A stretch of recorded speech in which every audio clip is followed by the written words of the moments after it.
श्री परमात्मने नमः। जय जय श्री कृष्णाय नमः। भगवत प्रेमी आत्मीय जन भाई और बहनों,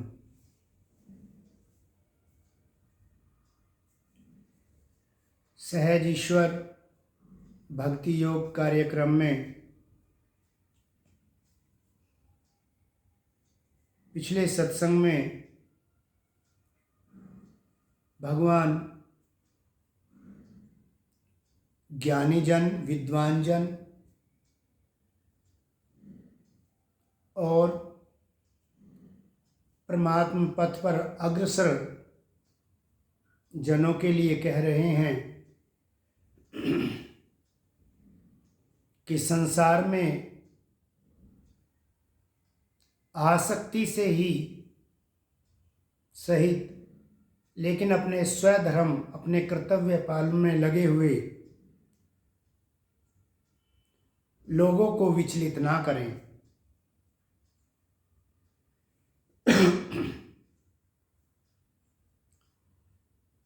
आज भगवान अर्जुन को उनके कर्म करने, अब अर्जुन कहाँ हैं? भगवान कृष्ण और अर्जुन अभी युद्ध भूमि में खड़े हैं, अर्थात युद्ध करने के लिए, यानी कि उनका जो क्षत्रिय धर्म है उसका पालन करने के लिए आज्ञा देते हैं। और जैसा कि उन्होंने बताया, जो अर्जुन का प्रश्न था उसका उत्तर देते हुए उन्हें उनके कल्याण की प्राप्ति का वो भगवान साथ ही साथ साधन भी बता रहे हैं और उस साधन को करते हुए अपने कर्तव्य के पालन करना चाहिए, इस हेतु उन्हें युद्ध करने की आज्ञा भी देते हैं।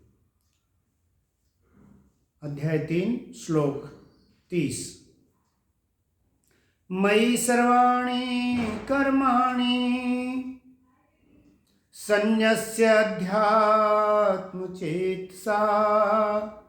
निराशी निर्ममो भूत्वा युधस्व विगत ज्वरः। भगवान कहते हैं कि अर्जुन, मुझ अंतर्यामी में लगे हुए चित्त द्वारा संपूर्ण कर्मों को मुझ में अर्पण करें। और कैसे अर्पण करें?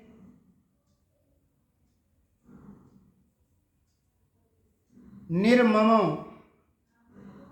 ममता रहित, विगत ज्वरः, संताप रहित और आशा रहित होकर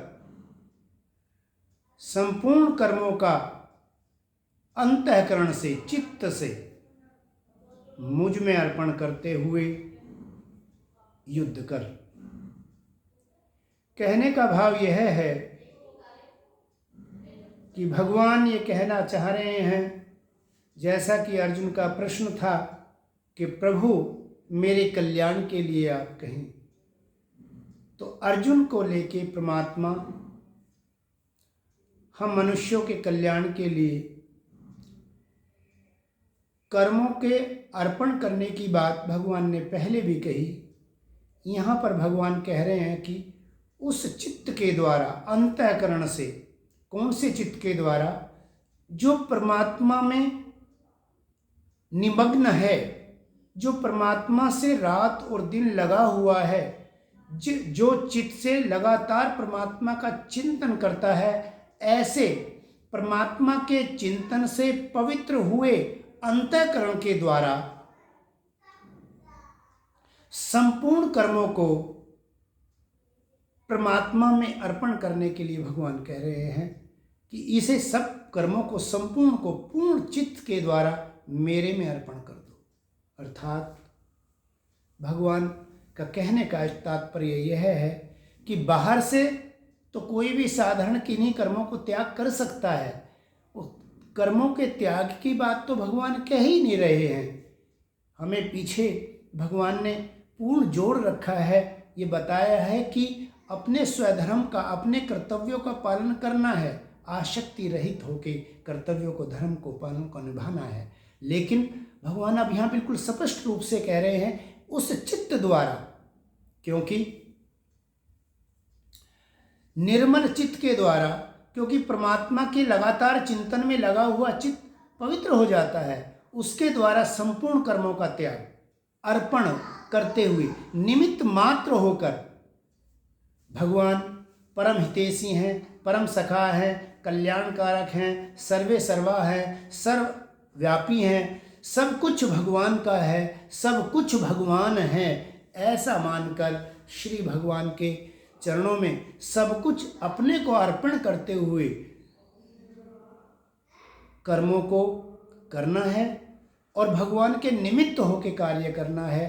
तो जब भगवान के हम निमित्त होकर कार्य करते हैं तो हम वास्तव में शिव ईश्वर के और कोई आशा रखते ही नहीं, संसार और संसार के वस्तु की आशा रखते ही नहीं। और जब भगवान के नाम में, परमात्मा में जब चित्त संलग्न हो जाता है तो किसी प्रकार का संताप भी मन को, यानी कि व्यक्ति को सताता नहीं, स्वतः ही। इसीलिए भगवान कह रहे हैं कि आशा रहित होके, ममता रहित होके, पूर्ण वैराग्य के साथ संपूर्ण कर्मों का त्याग करो। तो कहने का तात्पर्य यह है कि चित्त से त्याग करना है, मन से त्याग करना है। किसका त्याग करना है? आसक्ति का त्याग करना है और बिना किसी आशा के संपूर्ण कर्मों को परमात्मा के निमित्त करना है, परमात्मा के प्राण होकर कार्य करना है, ऐसा भगवान आदेश देते हैं। और साथ में अर्जुन को आदेश दे रहे हैं कि युद्ध कर, अर्थात उसका जो क्षत्रिय धर्म बनता है और जिस स्थिति और परिस्थिति के अनुसार बन रहा है उस धर्म का पालन करना अति आवश्यक है। इसलिए भगवान आज्ञा दे रहे हैं कि अर्जुन को कि हे अर्जुन, तुम ममता रहित, आशा रहित और संताप रहित होकर मुझ में लगे हुए चित्त के द्वारा संपूर्ण कर्मों को मुझ में अर्पण करके युद्ध करो। आगे भगवान कहते हैं, ये मे मतम इदम नित्यम अनुतिष्ठन्ति मानवा श्रद्धावन्त अनुसूयन्त मुच्यन्ते ते अपि कर्म भी। भगवान कह रहे हैं कि मनुष्य दोष दृष्टि रहित और श्रद्धा युक्त होकर मेरे इस मत का अगर अनुसरण करते हैं तो वे संपूर्ण कर्म बंधनों से छूट जाते हैं। तो श्रद्धावान होकर और अनुसूयन्ते, दोष दृष्टि रहित। क्योंकि देखिए, साधारणतः यदि सामने वाले को देखकर यदि उसके दोष हमारे अंतःकरण में आते हैं तो इसे हम दोष दृष्टि कहते हैं। अर्थात देखने मात्र से हमें व्यक्ति विशेष के दोष अगर आते हैं, हमारे अंतर में दोष से संबंधित विचार अगर चलता है तो इसे कहते हैं दोष दृष्टि। जबकि एक साधक की, एक परमात्मा में लगे हुए साधक की दृष्टि कैसी होती है कि वो सबके अंदर अपने स्व आत्मा अथवा अपने परमात्मा को ही देखता है। तो उसकी दृष्टि में जब वो परमात्मा को देखेगा तो प्रेम भाव उत्पन्न होगा और प्रेम ही आराधना की उत्कृष्टता है। उपासना, साधना और आराधना। तो मन की जब साधना होती है तो दोष दृष्टि अगर आती है तो दोष दृष्टि में, क्योंकि उसके अमुक दोषों का ही चिंतन अगर मन में चलेगा तो हमारे चित्त पर वो दोष संबंधित संस्कार बीज रूप में व्याप्त हो जाते हैं, वहाँ पर रुक जाता है। तो दोष दृष्टि कतई नहीं होना चाहिए। यही बात भगवान कह रहे हैं कि श्रद्धावान होकर जब पूर्ण सत्य के साथ समर्पण हो जाता है, परमात्मा में अंतःकरण निमग्न रहने लगता है, तब उस परिपक्व अवस्था का नाम श्रद्धा है, जिसमें दृढ़ विश्वास निहित है। तो दृढ़ विश्वास और श्रद्धा युक्त होकर और दोष दृष्टि से रहित होकर मेरे मत का अनुसरण करते हुए जो करते हैं वे मानव, वे सभी मनुष्य कर्म के बंधनों से छूट जाते हैं। अब कर्म बंधन क्या है कि कर्म बंधन ही हमारे जन्म और मृत्यु का कारण बनता है। तो ये कर्म का बंधन ना बने, इसी के लिए भगवान ने हमें पहले भी बताया है कि हमें आसक्ति रहित होकर कार्य करना है। हमें अपने कर्तव्यों का किस तरह से निर्वाह करें कि हमारी कोई आसक्ति ना रहे। अब भगवान हमें एक बहुत सुंदर सूत्र दे रहे हैं कि हमारी दोष दृष्टि के कारण अमुक अमुक दोष का चिंतन हमारे जब अंतःकरण में चलता है तो हमारा अंतःकरण पवित्र नहीं हो सकता है, बल्कि पवित्र हुए मन में वो दोष उत्पन्न होने का हमारा पूरा भाव बन जाता है। वो दोष हमारे अगर चिंतन, किसी भी प्रकार के दोष का अगर चिंतन चलेगा तो वही चिंतन हमारे चित्त में स्थायी हो जाएगा। इसलिए चिंतन परमात्मा के नाम का चले, अपने साधना मन अपने साधना रास्ते पर, साधना के मार्ग पर अडिग रहे।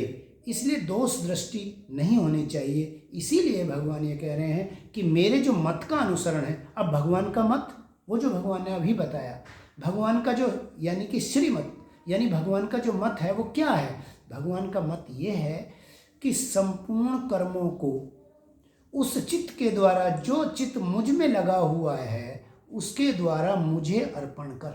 अर्थात सब कर्मों को मेरे निमित्त जब करोगे तो आपको उनके कर्म के फल में कोई आसक्ति ही नहीं रहेगी।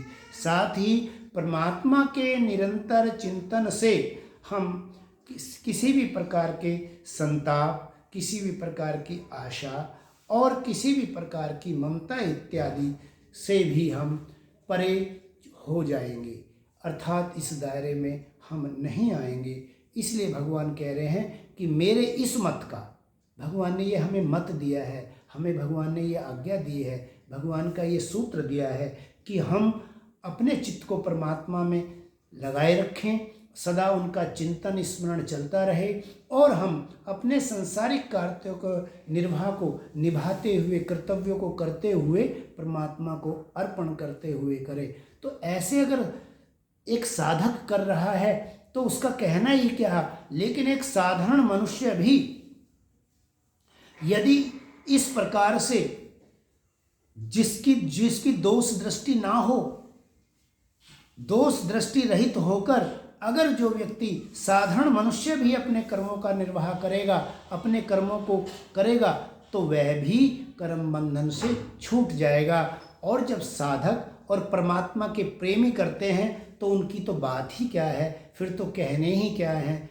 तो इस प्रकार से भगवान श्रद्धावान और दोष दृष्टि रहित होने की बात यहाँ कहते हैं। और इसको भी कैसे कह रहे हैं?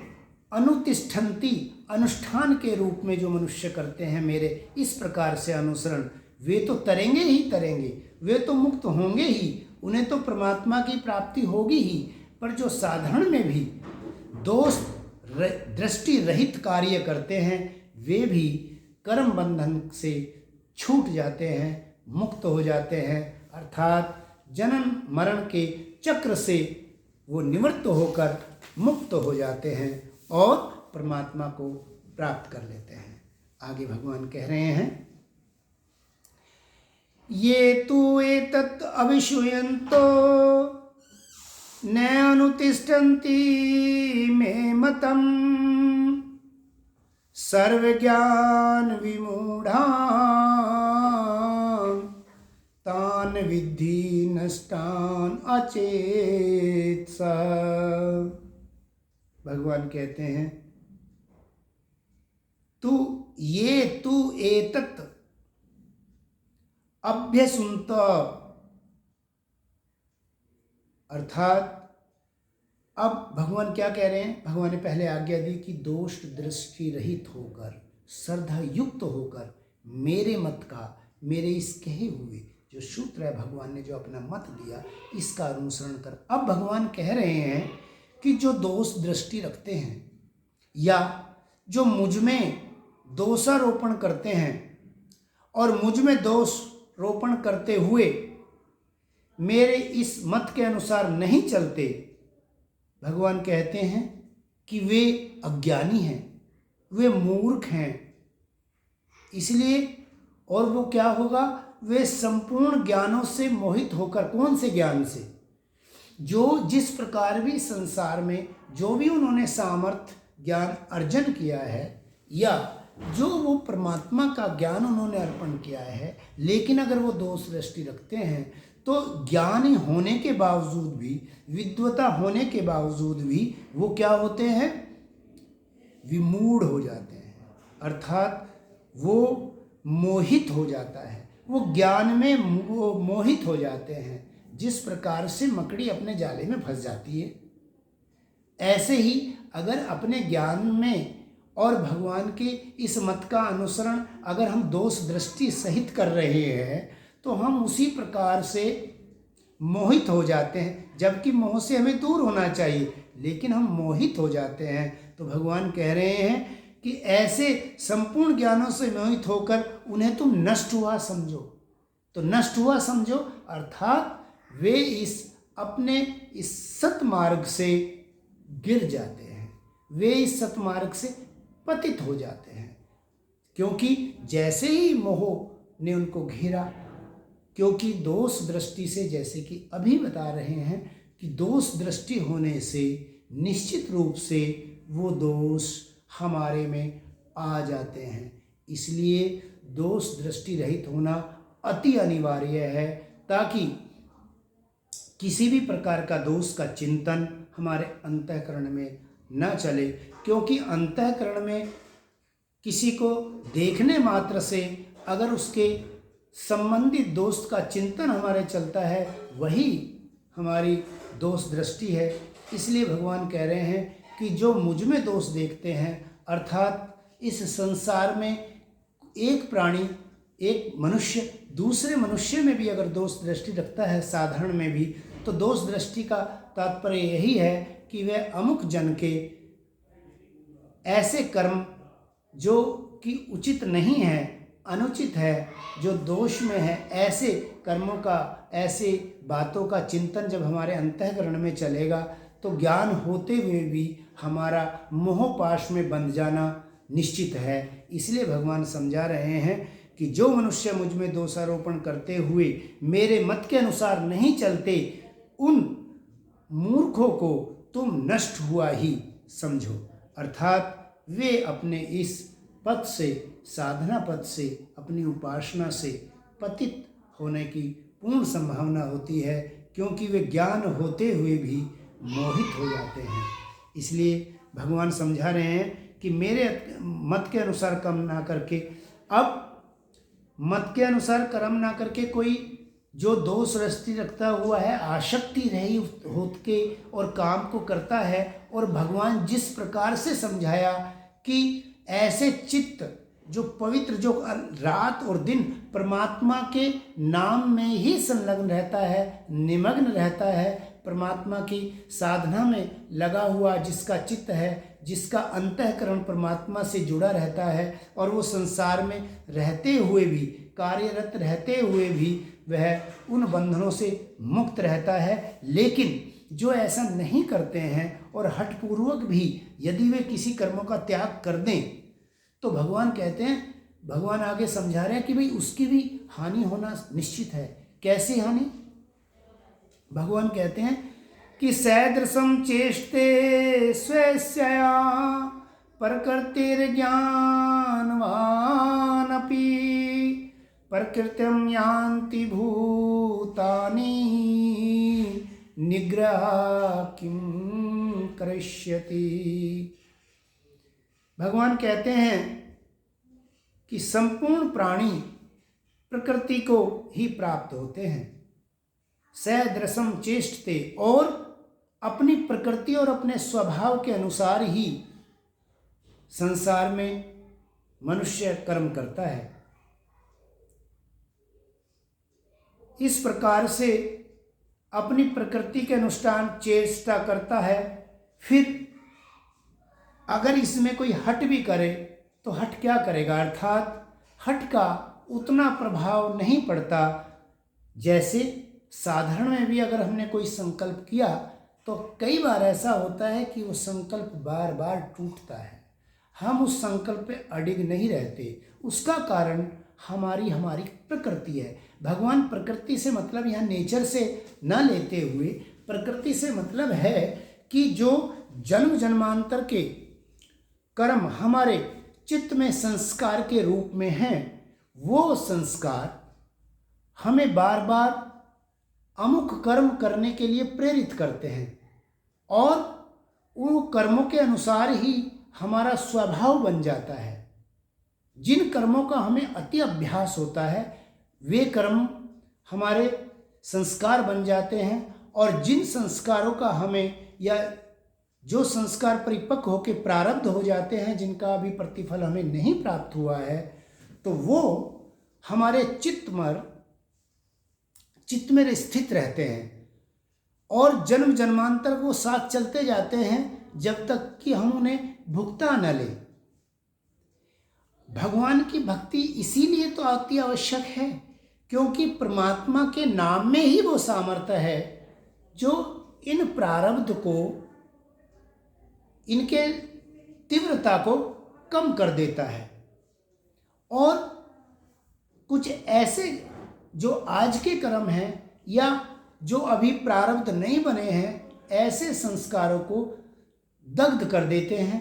अर्थात जैसे बीज को भून देने के बाद वो अंकुरित नहीं होता, उसी तरह से परमात्मा की भक्ति हमारे जन्म जन्मांतर के संस्कार को दग्ध कर देती है और प्रारब्ध के तीव्रता को भी अति कम कर देती है। और जब हमारा भगवान के से संलग्नता हो जाती है, भगवान के निमित्त हम पूर्ण रूप से परमात्मा की प्राप्ति जब हमें हो जाती है, तो हमारे किसी भी प्रकार के पूर्व के या आज के या भविष्य के किसी भी प्रकार के कर्म बंधन हमें नहीं बांध सकते हैं। हम निर्लिप्त जीवन अर्थात जीते जी मुक्त होने की अवस्था को प्राप्त कर सकते हैं। तो भगवान यहीं इसी प्रकार यहाँ कह रहे हैं कि प्रकृति के अनुसार ज्ञानवान भी अपनी प्रकृति के अनुसार काम करता है। तो जिसकी जैसी भाव बन गया, जैसा जिसका स्वभाव बन गया, भीतर से जो हमारे प्रारब्ध है, संस्कार हैं, वो प्रेरणा देते रहते हैं और जैसा ही वो ऐसा माहौल बना हम उस कार्य को कर देते हैं, ना चाहते हुए भी उस कार्य को कर बैठते हैं। माहौल बनने जैसे ही बरसात के दिनों में जितने भी घास इत्यादि के बीज जमीन में होते हैं और जैसे ही जल हुआ और प्रकृति में बीज को उगने का जैसे ही वातावरण बना वैसे ही वो उग जाता है। इसी प्रकार से चित्त में ठहरे हुए हमारे संस्कार, हमारे कर्म, हमारे प्रारब्ध, जैसे ही कोई माहौल बनता है, जैसा ही विचार बनता है, वैसा ही वो प्रेरणा अंदर से मिलती है। मस्तिष्क उस पर निर्णय करता है और इंद्रियों से हम अमुक कार्य कर लेते हैं। तो भगवान वही कह रहे हैं कि कोई हठपूर्वक उसमें हट क्या करेगा, निग्रह किम करिष्यति, हट क्या करेगा, आपका संकल्प क्या करेगा। क्यों? क्योंकि मनुष्य अपनी प्रकृति के अनुसार, मनुष्य क्या प्राणी मात्र अपनी प्रकृति के अनुसार, अपने स्वभाव के अनुसार, अपने कर्मानुसार, जो संचित कर्म हैं उनके अनुसार व्यक्ति कार्य करता है। ये बात अलग है कि जब हम साधना पथ पे होते हैं, हम मन को जब साधना से रत करते हैं, साधना पथ पर लगाते हैं, साधना से जोड़ देते हैं मन को और चित्त में परमात्मा का चिंतन चलता रहता है, यानी कि संपूर्ण अंतःकरण, मन, चित्त, बुद्धि जब परमात्मा में अर्पण रहती है तो ये बात विलग है, अलग है कि हमारे संचित कर्मों के प्रभाव निष्प्रभावित हो जाते हैं। ये बात बिल्कुल सत्य है। तो परमात्मा यहाँ बता रहे हैं कि जो मेरे इस मत का पालन नहीं करता है या दोष दृष्टि रहित नहीं हो पाता है, तो और संकल्प करके अच्छे कार्य करने का संकल्प करके चलता भी है, तो यह संकल्प बार बार टूटेगा, बार बार टूटता है, क्योंकि जो उसका स्वभाव है, उसकी जो खुद की स्वयं की जो प्रकृति है, जो उसकी वृत्ति है, वो उसे बार बार अनासी बलाथी ऐसे अमुक कार्यों में संलग्न कर लेती है, लगा देती है। आगे भगवान कहते हैं, इंद्रियस्य इंद्रियस्यार्थे राग देशो व्यवस्थितो तयोर्नैव वशम् आगच्छेतौ हि अस्य परिपन्थिनो। भगवान अर्जुन को कह रहे हैं कि हे अर्जुन, इंद्रिय और इंद्रियों के विषय में राग और द्वेष, ये दो ऐसे महान शत्रु इस कल्याण मार्ग के हैं। वो प्रत्येक इंद्रिय के विषय में छिपे हुए रहते हैं। साधक को पता ही नहीं लगता कि वह किन्हीं राग और द्वेष से संलिप्त हो गया है, कब राग और द्वेष उसमें उत्पन्न हो गया है, किस प्रकार से उनके इंद्रियों के विषयों के अति गहनता में ये दोनों छुपे रहते हैं। अर्थात भगवान यहाँ इन्हें उन्हें कह रहे हैं कि ये मनुष्य, इन दोनों के मनुष्य को आगाह कर रहे हैं भगवान अर्जुन को संबोधित करके कि मनुष्य को उन दोनों के वश नहीं होना चाहिए। किसके? क्योंकि ये दोनों कल्याण मार्ग के, तो ही अस्य परिपंथिनो, वे इस कल्याण मार्ग के बड़े शत्रु हैं, और वो हैं राग और द्वेष। एक के आने से बाकी सब, काम क्रोध लोभ मोह मत्सर, बस एक का प्रवेश हो जाए किसी का, बाकी सारे दुर्गुण अपने आप स्वतः ही आ जाते हैं। भगवान कह रहे हैं कि ये इंद्रियों और इंद्रियों के विषयों में छुपे हुए रहते हैं, इसलिए बड़ी सावधानी रखनी चाहिए और इनके वश में नहीं होना चाहिए। तो इनके वश में कैसे नहीं रहना चाहिए?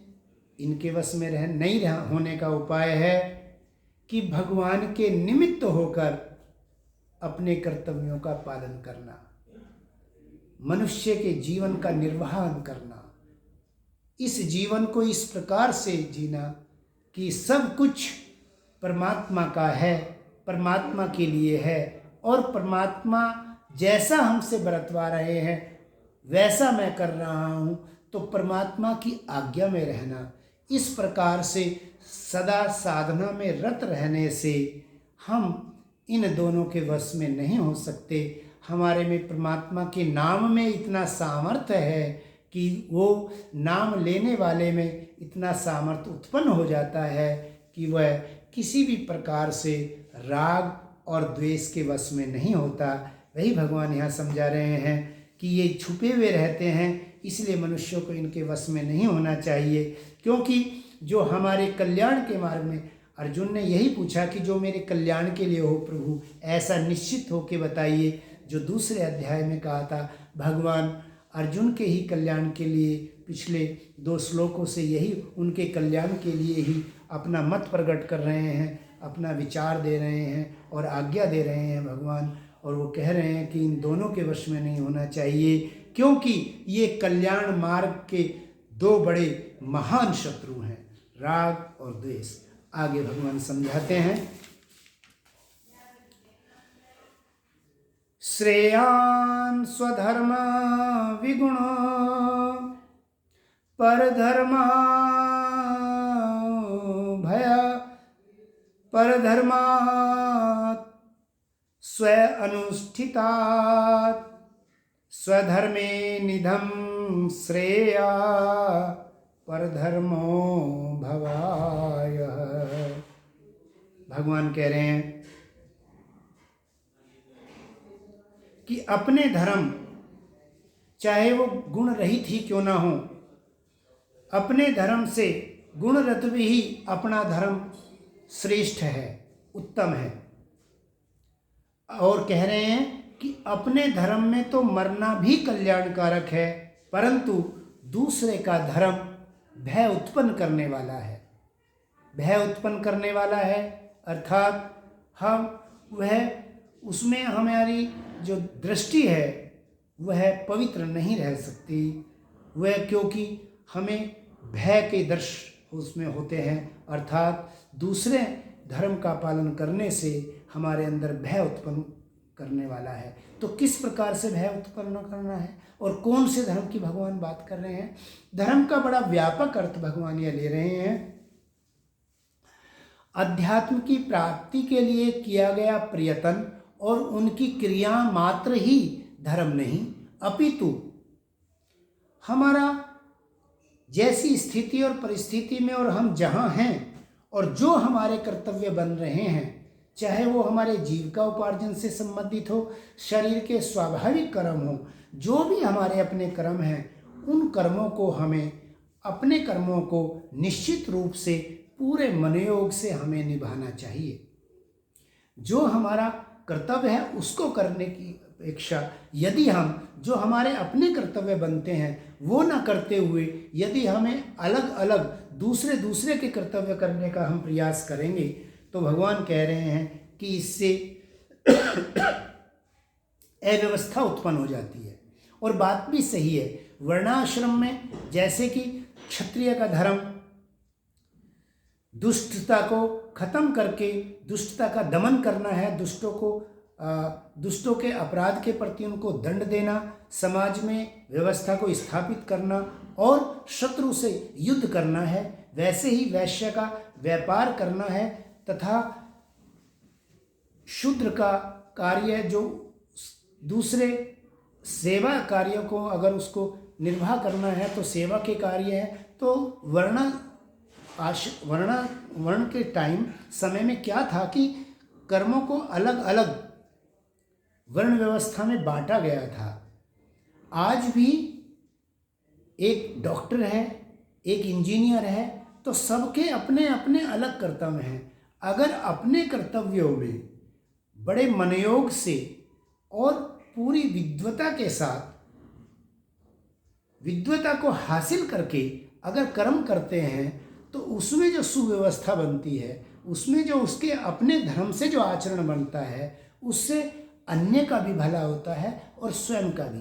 भगवान कह रहे हैं कि लेकिन अगर जो जिसका कर्तव्य बनता है उसे ना करके दूसरे, अब जैसे यहीं श्री भगवान अभी युद्ध क्षेत्र में खड़े हैं, अर्जुन कह रहा है कि युद्ध करने से तो अच्छा यदि मैं भिक्षा मांग के अपना गुजारा करूं तो वो अच्छा है, बजाय अपने परिवारजनों को मारना और इसे मार काट से अच्छा तो मैं यही काम कर लूं। तो भगवान यही तो समझा रहे हैं कि तुम्हें स्वधर्म का पालन करना है, तुम क्षत्रिय हो और तुम्हारा जो कर्तव्य अब जो बन रहा है, जो अब स्थिति है वो ये है कि तुम्हें युद्ध लड़ना चाहिए, तुम्हें अपना कर्तव्य करना चाहिए।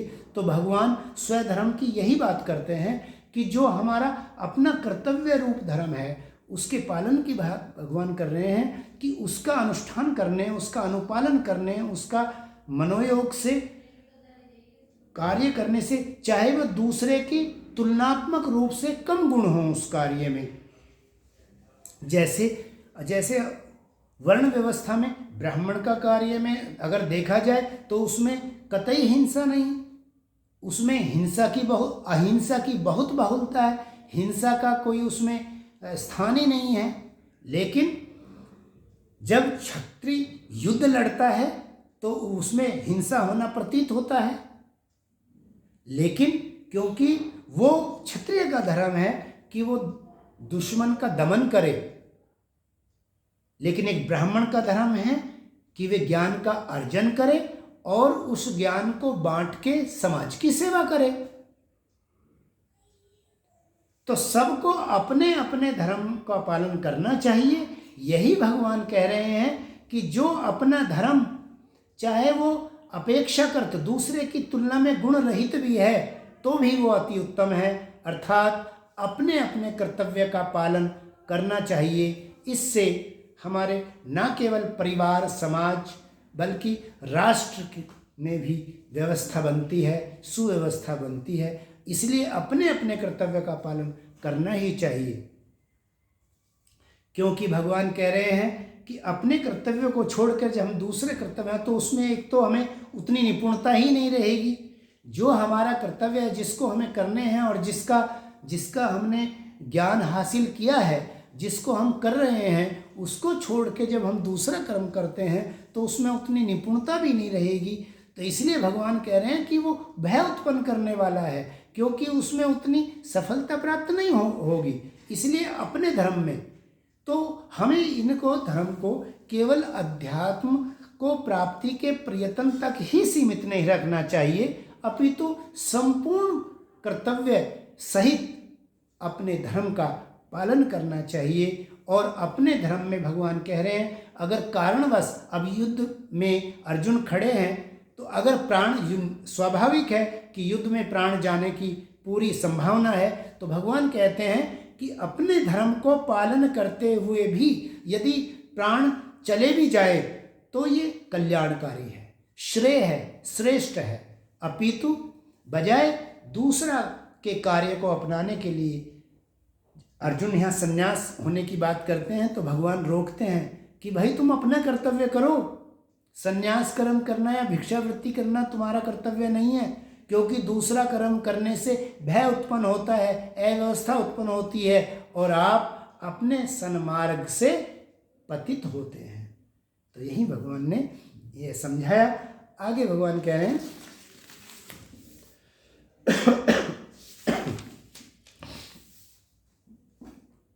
अब यहाँ अर्जुन प्रश्न करते हैं भगवान से, जब भगवान ने समझाया कि परधर्म का सेवन से हमें निषिद्ध कर्मों का जो है आचरण करने से सब प्रकार से हानि है, इसलिए अपने कर्मों को ही भली भांति करना चाहिए। तो भगवान की इन बातों को समझ लेने के बाद अर्जुन अब यहाँ प्रश्न करते हैं और पूछते हैं, अथ केन प्रयुक्तो अयम पापम चरति पुरुषा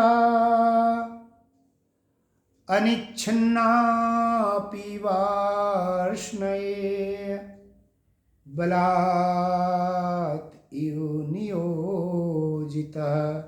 अर्जुन ने कहा, हे भगवान, हे प्रभु, ये मनुष्य स्वयं न चाहता हुआ भी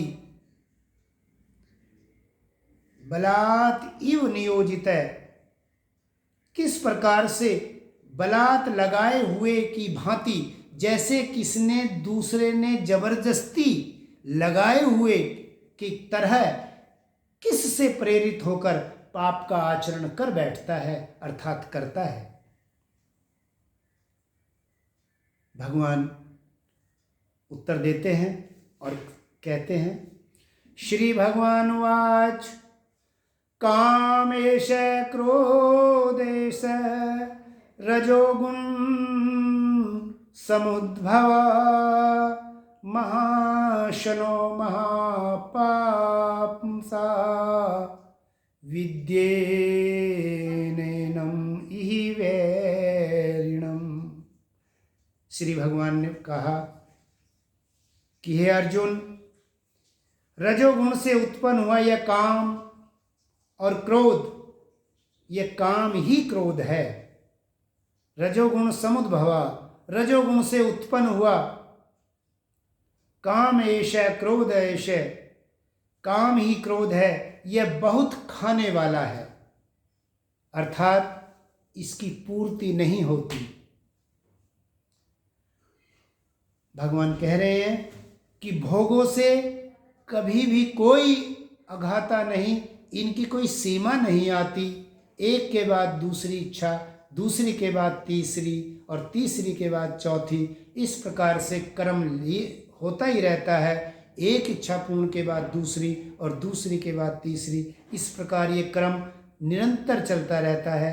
तो इसलिए भगवान कह रहे हैं कि इससे कभी पूर्ति होती नहीं, कोई इससे तृप्त नहीं होता, कोई इससे आघाने वाला नहीं है। और इसलिए ये जो काम क्रोध है, भगवान कह रहे हैं कि ये जो काम है ये बड़ा पापी है। इसलिए तू इस विषय में इसे ही दुश्मन जान। क्योंकि अर्जुन ने प्रश्न किया है कि कई बार एक साधक या एक विद्वान व्यक्ति भी ऐसे आचरण को कर बैठता है जो उसे नहीं करना चाहिए, और ऐसा लगता है कि जैसे उससे जबरदस्ती करा लिया गया हो।